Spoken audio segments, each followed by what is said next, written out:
Hi everybody, welcome to Gunpla TV. Hey guys. Brought to you live by HobbyLink Japan. Yes. Yes, and this is episode 106. No. Sorry, Sid. It's actually 107. Now, I've had a few emails and stuff on other Facebook.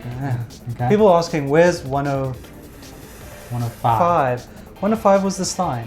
Oh, the Stein special. Yeah, sorry, I called it 105 in all my documentation. Okay. But on the show, I just put up special edition because it kind of was. Okay. So yeah. Okay. 107. Hi everybody, welcome to Gunpla TV. Brought to you by HobbyLink Japan. This is episode 107. Hey guys.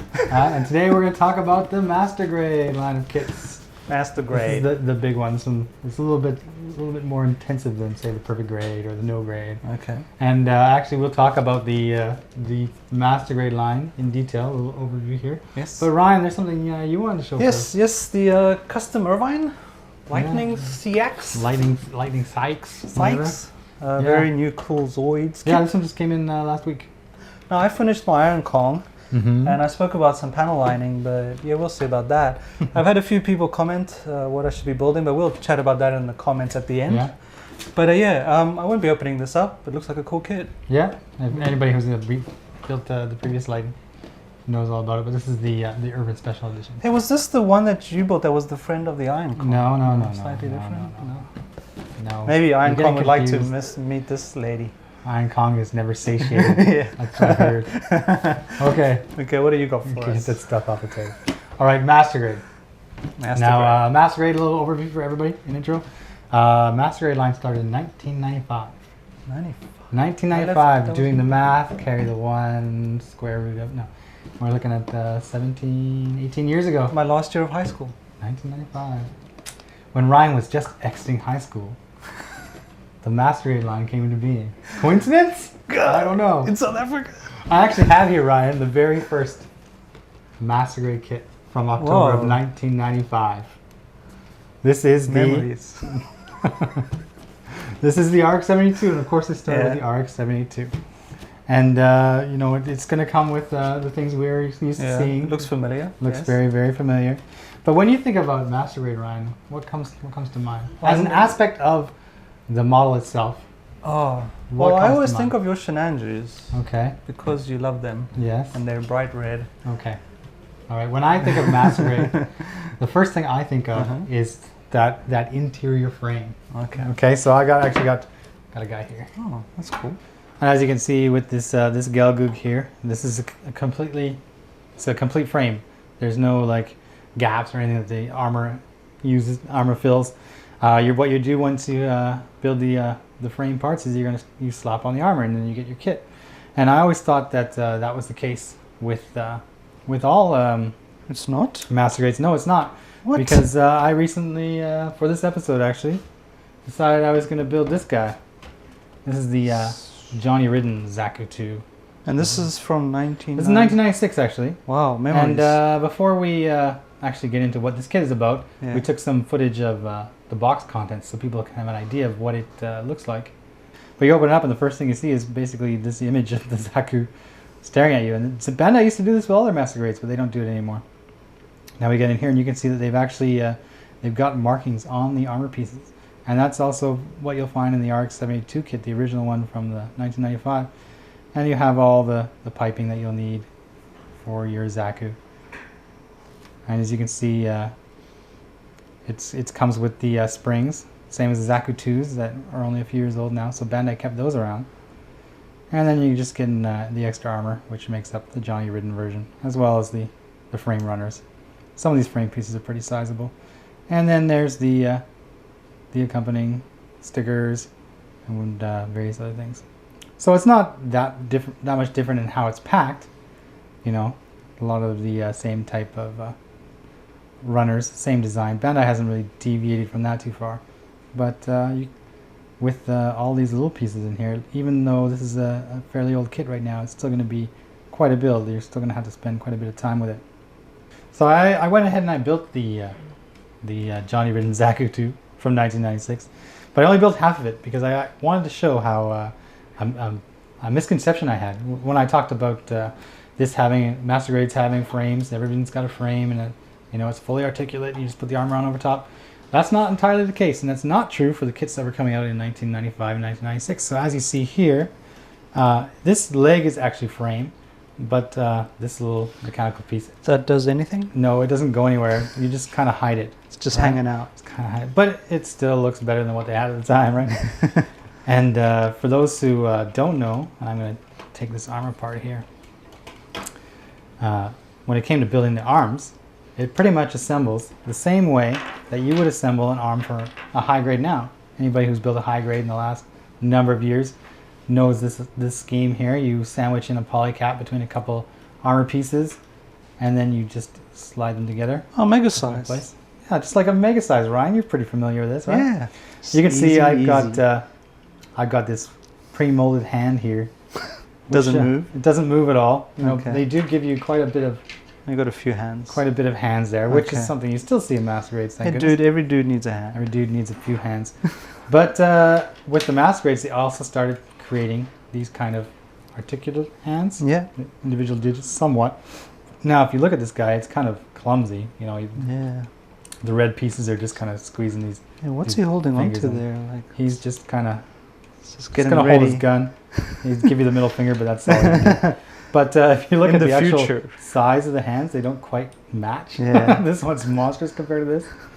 So yeah, Oh, he's got delicate hands now. It's got delicate hands. Well, he had delicate hands. And in it the past. seems that with master grades, the way the hands have developed is a good indicator of what stage of the game your kit came along. Okay. Because the hands, there's been lots of changes to the hands. Like you had these kind of hands, and these lasted for quite a while, just in better molds and, you know, proper scale or proper proportion. Then they kind of switched to trying to have the jointed fingers, which I have here on the Sinanju here. And I kept the Sinanju half unarmored because I wanted to mention that, well, this kit has polycaps for use of the joints, and this kit is really lots of polycaps because it's like an HG. The Sinanju is one of those kits that doesn't have any polycaps. And when they designed the Sinanju, because they needed it to be so stiff to hold up all these giant legs and arms and weapons, that they actually designed it without any polycaps, and it is so solid. That in a frame is fantastic. It's so sexy. I love the Sinanju. He doesn't need it. But I was talking about hands. Hands. And when we talk about the hands, you can see that Bandai has got these individual digit type hands. Now I've kind of modified, or you can modify right in that first digit there. You can use a knife and cut them, and then you'll have fully separate fingers. But I didn't bother to go ahead with the Sinanju and do that. These hands are good enough. And you see these hands on the Zaku 2s when the Zaku 2s came out, which I have right here. Let me pull that guy out. This is the black TriStars Zaku 2. And you can see it has the same hands. Okay. And while I have this guy out, I'm going to just do a comparison shot of... Yeah, that guy has kicking shoes, mate. You like it, shoes? In the future, it's I like chunky shoes. What is it with you Australians? You just start talking about shoes all the time. And we love shoes. Apparently, you do. It's like a new thing for us. Well, we've just discovered footwear. Before we used to wear kangaroos, but now we have shoes. That's right. We had a use for their pouches. Now I see I lost my train of thought there. But you can see the proportions for just the Zaku 2s. This is the design, I think, came out in 2008. It's 5 years old now. But just how it looks compared to where they were, 10 years prior to that, it's quite amazing. I mean, it's still the same suit and it's still the same look, but it's just so much more polished. Yeah, it looks like he's got a bit more muscle. Yeah, and with all that engineered frame inside, you can do a lot more with them. I'll put this guy back here. He's all finished. But with the evolution of the hands, Bandai, I thought they were onto a good thing when they had these individual fingers. Yeah. Because you could actually pose them. They couldn't go into a complete fist, but that was okay. But you just see one of the drawbacks is that they can be pretty loose if you start manhandling them too much. And Bandai actually went away from this idea. And I think with the Victory Gundam, the V Gundam Ver.Ka, they actually changed the hand design. And I didn't bring the V Gundam, but I brought the Sandrock. Sandrock's just as good for this. And they actually started using these finger swapping. You would pull these out and put these on, and it's hit or miss. Is that going backwards? Syd? I don't know, because when you look at it, you can get that nice tight fist. Yeah. And they include variations of the hand, so you have the open hand and you have the half grip for your weapons, which you just plug in there. But what I didn't like about it is that, while it looked really good for the most part, is that it didn't really hold the weapon too well. Now I'll just pull this out. And unfortunately, the wing kits, one of their greatest coolness factors, one of the coolest factors in a wing kit is that it has like these giant weapons. But as a master grade kit, that's kind of the downfall, the detriment is that it has to try and hold these massive weapons. But if you have, when you first start using the kit, the fit is still pretty tight. Yeah. It will hold the weapon, no problem. But the more you play with it, the more it will come undone. And I thought that they were going to maybe change the design. And they did somewhat when they went to the H kits. They had, the fit was, instead of just one block, they had these two prongs which would fit in. And they would hold really well. And I thought, okay, this is a step up. This is good. Mm-hmm. But they changed it again. And we saw this with the new Gundam Ver.Ka. Ah, yes. And also with the Sinanju Stein. And that is, which we showed on the Sinanju Stein special episode, is that these individual fingers. Now, before a couple years ago, these individually movable, posable, flexible fingers were just in the domain of the perfect grade. Yeah. Because to mold something that complex, you'd have to do it in a big amount of space. So at 1/60th scale, they could do it, but you never saw it anywhere else until the real grade line came out.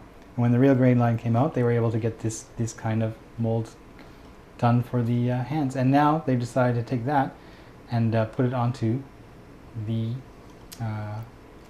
master grade line. And they've even added a little feature which is just exclusive to the master grade, and that is this little tab. And we talked about this as well. Yeah. This little tab is also in. found on the weapon handle. And it's just a matter of just plugging the tabs into each other and it will hold. And it's actually like, it's quite ingenious.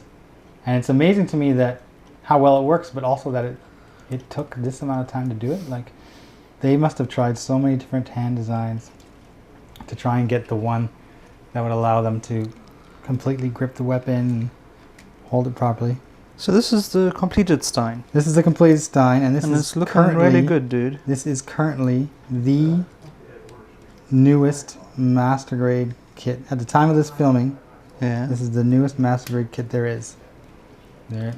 We're still waiting. Next month we'll see a couple others, but this is the newest one at the time of this episode. Unfortunately, the Stein's monster gun is just so big that even with that grip, it's huge. you just can't seem to quite hold on to it. Oh, but I love how I can bend the fingers around it. Okay. Dun, dun, dun, victory. And while we're here, we can talk about the Stein a little bit. Now, the Stein is, of course, just like the Sinanju. This one is using the new, less dense plastic for the frame. Yeah. So it's really considerably lighter than this guy. Like, even this guy, half armored, it weighs more than this guy. And it's he's still really solid. He still stands up. He still has the same articulation you find because it's the exact same frame for the most part. Although they did make some changes to the backpack. I'll show that out here right now. The backpack actually features several ball joints, so you can actually move a whole bunch of different directions if you like. Swing it around, change position, which is something you can't do on the Sinanju version Ka so much. Yeah, so I'm just gonna leave him here while he looks cool. Now, when Bandai first put out the master grade, like, they had been doing Gundam kits for quite some time, and all the 1/100 scale kits that they've been making, of course, they were inferior to that first master grade in 1995. So those ones retroactively kind of came to be referred to as no grade. There was no real standard, and we talked about that in a previous episode. And with the master grade, with a new line, just like we see with the RG line now, it meant that Bandai can go back and remake kits. Is that the whole 2.0 stuff? Well, what it means is, like, they had a 1/100 scale RX-78-2, and all they did was say, well, now we can do it with these polycaps, and it can be posable. So we're going to make it again. So they made the RX-72 again, and they made the Zakus again, and they made they just started putting out these same kits that they had previously, but just with new technology, new frame designs. So fans of that suit could then once again get their hands on the same one and build it again. And Master Grade line, for the most part, at the beginning, that's where they were doing all the favorite suits that they've already put out. They were putting out as master grades until it came to a point in time where they'd kind of surpassed that current no grade line, and you would see. I mean, for the most part, they remain the same size. You're going to get something like this or a little bigger, but as the master grade line became more popular and the technology became cheaper, they were able to produce the molds faster and less expensive. They started making monster kits. So here's the box of the Sazabi, and as you can see, this is quite big. And Bandai actually produced the Sazabi as a master grade model kit for the first time in 2000. So 5 years after the start of the master grade line, Bandai put out this monstrosity. And despite it being so big, and for the time 8,000 yen for a plastic model kit, so expensive, they couldn't stop producing them. People kept buying and buying because it was finally they were able to get that kit that suit that they loved so much into a model that is a master grade that includes all the gimmicks and all the weapons and everything else. And this still remains one of the biggest master grade kits there is. I mean, there's the big O that's around the same size, and the Perfect Xeon, which is bigger. But the Sazabi still reigns as one of the biggest there is. And contrast that with one of the smallest master grade kit that I have come into contact with. This is the V Gundam, the Victory Gundam. And this kit actually, when finished, only stands about this tall. It's quite small, but it's still master grade, and it still has all that inner frame. And what makes it even more impressive, if you look at the side of the box here, is that it totally transforms. It comes into different segments, and then you put them together, and you can actually transform this guy. And something like this small, being able to transform in this kind of way, is what makes the master grade so special, in my opinion. Is that Bandai takes the time to engineer all of this into their design and then produce something that you can actually play with as a toy if you like to. And even my most favoritist Gundam. Here's the Sword Impulse, and this is, as mentioned this before, guy this is is number impressive. one. This is number one on my list of Gundam, with the Sinanju close behind. But this guy, he looks completely badass, if I can say that, and all the proportions are just straight from the anime. Like there's no how do you say, no quarter, there's no deviation. English fails me sometimes now. But even with this kit, and it looks so good, and it comes with all of its weapons and the gimmicks and the accessories for those weapons, they still make it so that you can, bring out this, completely take it apart and change it into his chest flyer or leg flyer. Like so designed, it fully transforms. It's designed to make 3 different flying forms, plus the sword silhouette, which is that giant backpack and swords as well. But Bandai is pretty true to the anime when they go to make a master grade, and you can't say that about a high grade. There's no way the high grade kits will be able to transform into 2 or 3 different variations without a lot of parts swapping. But with the master grade, what they do, and it's one of their aims, is to get everything working all in one unit, all in one piece, and that's what makes the master grade line like a cut above everything else. You can say like 1/100th scale just means it's more fun to play with, but I think it just allows them more room to operate when they can start putting together stuff like that. Now, even though I've been rambling on for about 50 minutes about master grade, there's still like a whole bunch of stuff I haven't mentioned or I forget to touch on, and that's why I want to ask the viewers, for those of you out there, is there a master grade that you would put as an example of, say, Bandai's engineering, Bandai's design technology, as something as a marker of how the master grade changed? If you look at the evolution of a master grade, is there a certain kit which you can see marks the start of a different way of Bandai doing things? Like we've talked about the hands on the Victory Gundam, and we've talked about the transformation process and things like that. For those of you who have built a few or many master grades, let us know which is your favorite, which is the best experience for a builder, and which you would build again without hesitation. That's the one thing I think is a telltale sign of a good kit, is if you actually are willing to build it again. And I'm actually built the Sinanju 3 times now, and I'm probably going to build this guy again. But I'm more interested to hear what the So viewers would you have to say MG is your favorite? Oh, by far. Yeah, more than PG, far. more than anything? Master Grade, by far. PG is cool, but it's big, and then RG? RG is awesome, but it's still too small to work with sometimes. And it's going to be a while before we see the catalog that the MG has. I mean, the MG, what is it now? 170 something now? I can't remember. But the RG is only 11, 10 or 11. So it's going to be a while. RG is great. It's fantastic. And we'll talk about them, I'm sure, in the future when the new ones are starting to arrive. But they just don't have that catalog. Yeah. And that's what I think makes the Master Grade line so special, because you get this package and this frame and this, this model that you can take as much time as you need to build. But there's hundreds of them. You can go on for days, years, and you're still not. I've been doing this hobby for 4 years now, and I probably haven't even built half of the Master Grade catalog that's out there. So I'll be doing this for a while still.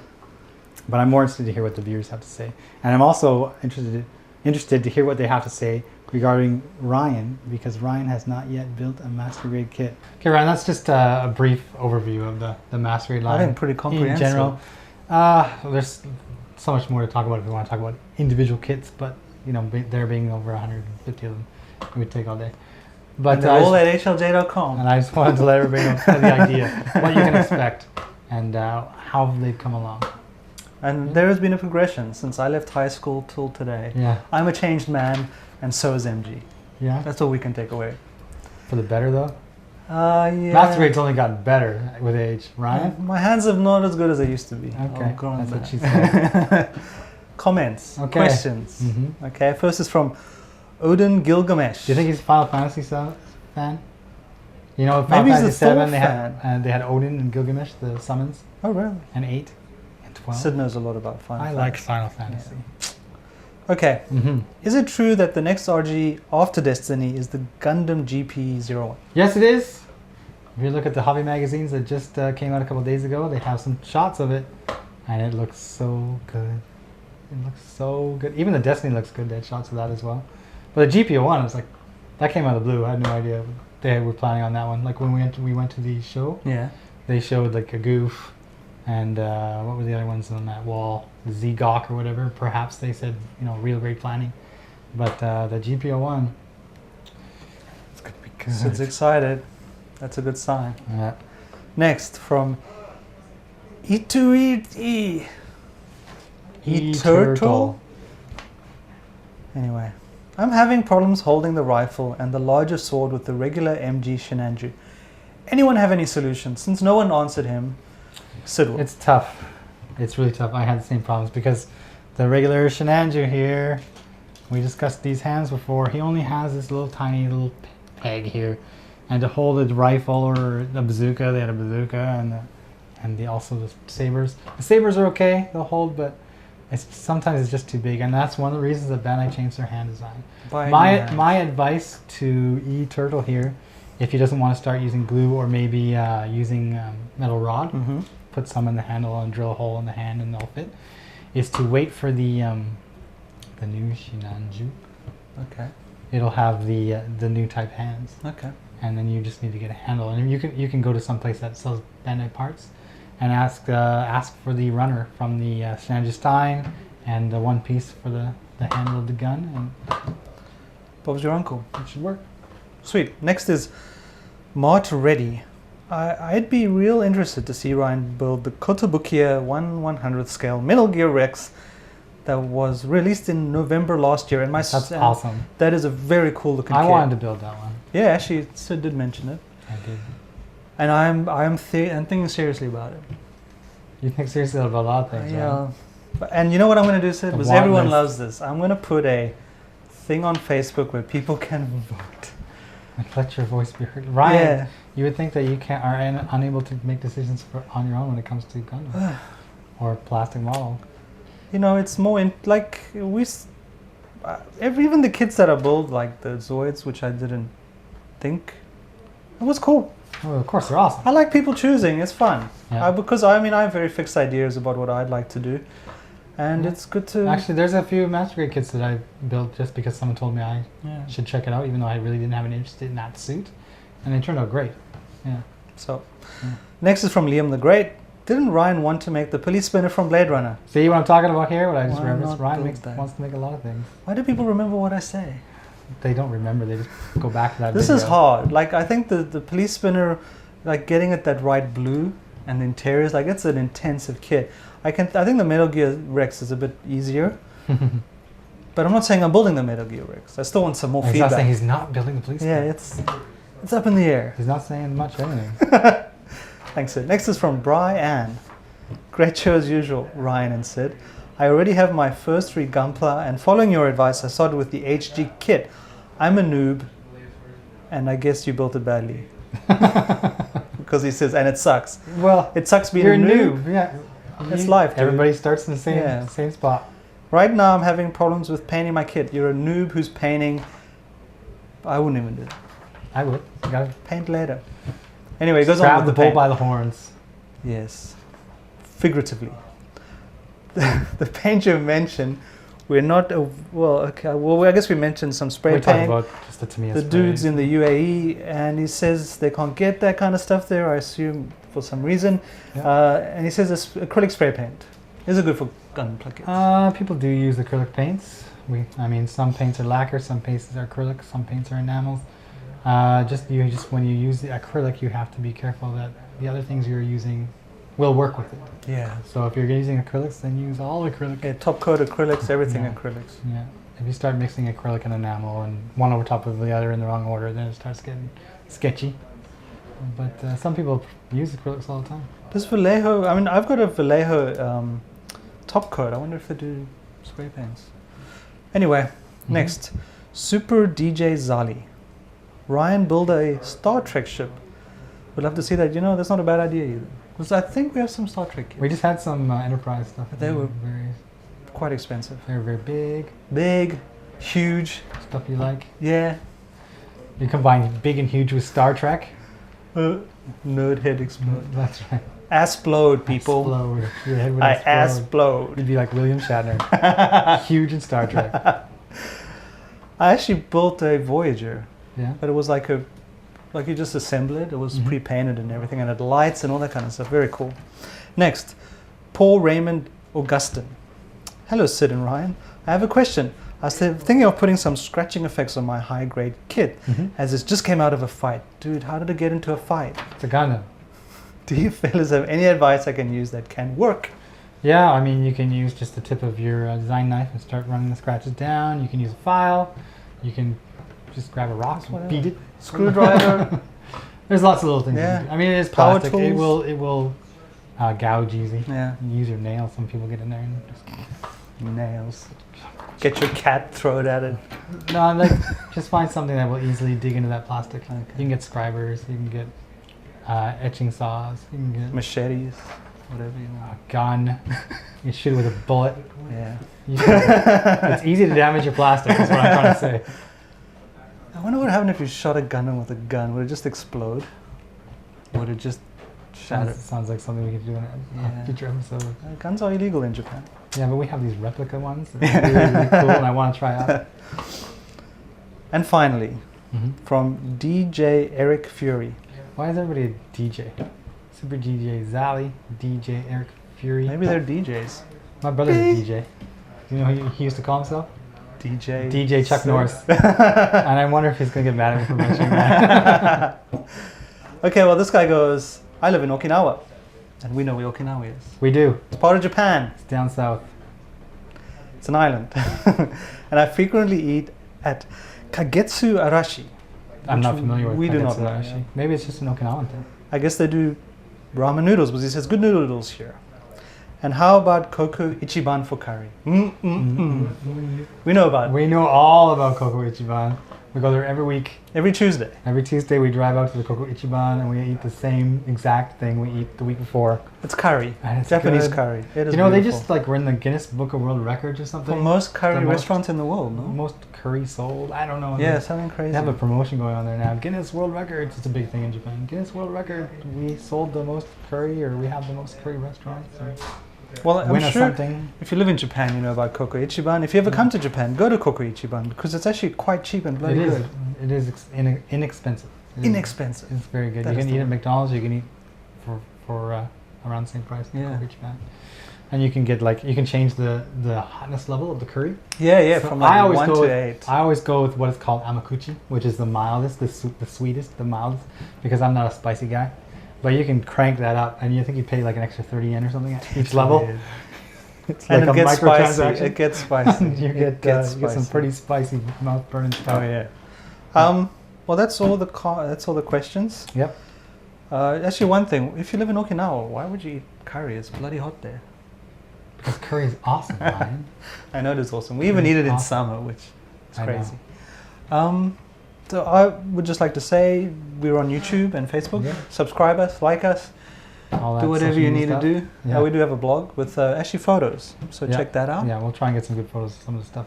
Are you doing another grade next week, or what's your plan? Well, we talked about the RG line before, but that was when there was only 4 kits. So I kind of want to go back to that, but I'm going to wait for the Destiny number 10. I'm going to get 10 kits. Okay. 60% more. When we get 10 kits, we'll talk about the RG line. And I will put up what is it called, a vote thing? A poll.